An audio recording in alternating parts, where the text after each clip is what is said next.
তো আব্বুকে ডেকেছি পেট্রোল পাম্পে, ঠিক আছে। তো ওই যে সামনে এইচপি, সিরিয়াসলি বলছি আমি জীবনে কিছু চাইনি, বাস এটুই চেয়েছিলাম যে আমার আব্বু আমি যেটা বলবে, যে কোনো কিছু না ভেবে আমি যেন সেই জিনিসটা করতে পারি। তাই এই যে আব্বুকে পেট্রোল পাম্পে নিয়ে এসে গাড়িতে 100 টাকার পেট্রোল ভরার নাম করে পুরো ফুল ট্যাঙ্ক করিয়ে দিই। একটা সন্তানই বোঝে নিজের মা আব্বুর দায়িত্ব নিতে পারলে এই সন্তানের মনে ঠিক কতটা শান্তি আসে, ঠিক যেমন আমার।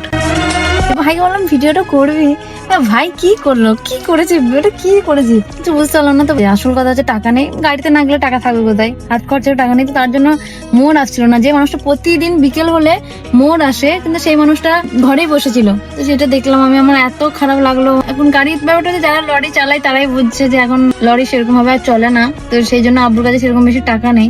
আমি আব্বুকে এখন পেট্রোল পাম্পে নিয়ে গেলাম, যাচ্ছিল না, জোর করে নিয়ে গেলাম। আমি বললাম চলো 100-200 টাকা তেল ভরে দেবো। তো ওরকম বললে আমি পুরো ফুল ট্যাঙ্ক করে দিয়েছি, স্কুটিটা পুরো ফুল ট্যাঙ্ক করে দিয়েছি। আর হ্যাঁ, স্কুটিটা কথা বলছি বলে আবার বলো না যে ক্যামেরাম্যানকে দিয়েছে আবার নিয়ে নিয়েছো, সেরকম কিছু না। আসলে আমার আব্বুর তো বয়স হয়েছে, সেই জন্য না মানে বাইকের থেকে না আব্বু বেশি কমফোর্টেবল স্কুটিতে। তার জন্য আমি ক্যামেরাম্যানকে বলেছি যে তুই আমার এমডিটা তোর কাছে রাখ, ওই তোর স্কুটিটা আমাকে দিয়ে কিছুদিনের জন্য, পার্মানেন্ট নয়, তারপর আমি আমার আব্বুকে কিনে দেবো স্কুটি, তখন তুই নিয়ে নিবি। তো সেই কারণেই ক্যামেরাম্যানের স্কুটিটা এখন আমার কাছে আছে, মানে আমার আব্বুর কাছে আছে। তো এটা ভেবো না যে ওর কাছ থেকে নিয়ে নিয়েছি, ওকে আমার এমটিটা এখন দিয়েছি। এখন যতদিন না আমি স্কুটিটা ওকে দিচ্ছি ততদিন আমার এমটি ওর কাছেই থাকবে। যে মানুষটা একসময় আমার সব স্বপ্ন শখ স্বাদ মিটিয়েছে, আমার সব কিছু দিয়ে আমি চেষ্টা করবো ওই মানুষটাকে ভালো লাগার। আর একটা জিনিস আমি শুনলাম, মা আমাকে বলছে আব্বুর ফোনে রিচার্জ নেই, শেষ হয়ে গেছে। তো এখন আমি আব্বুকে রিচার্জ করে দেবো। যখন ছোট ছিলাম না, ছোট থেকে অনেক কষ্ট করে, আমার এমন কোনো শখ নেই যেটা মেটাইনি, মানে আমি যেটাই মুখ ফুটে বলেছি সেটাই দিয়েছে। এই যে আব্বুকে এখন রিচার্জটা আমি করে দেবো, এটা হচ্ছে প্রতি মাসে করে দেবো। আর এই মাসে এত বেশি চাপ হয়ে গেছে আমার,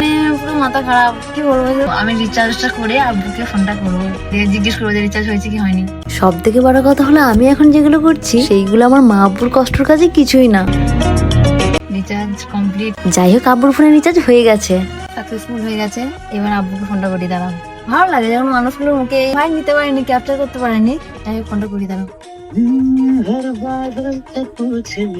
আমার আব্বুর ফোনের কলার টিউনটা দেখছো? হ্যালো, বলছি রিচার্জ হয়েছে? আব্বু দেখেইনি যে আমি আব্বুকে রিচার্জ করে দিয়েছি। আব্বু তার পাশের বন্ধুগুলোকে বলছে এই দেখ আমার মেয়ে ফোনে রিচার্জ করে দিয়েছে।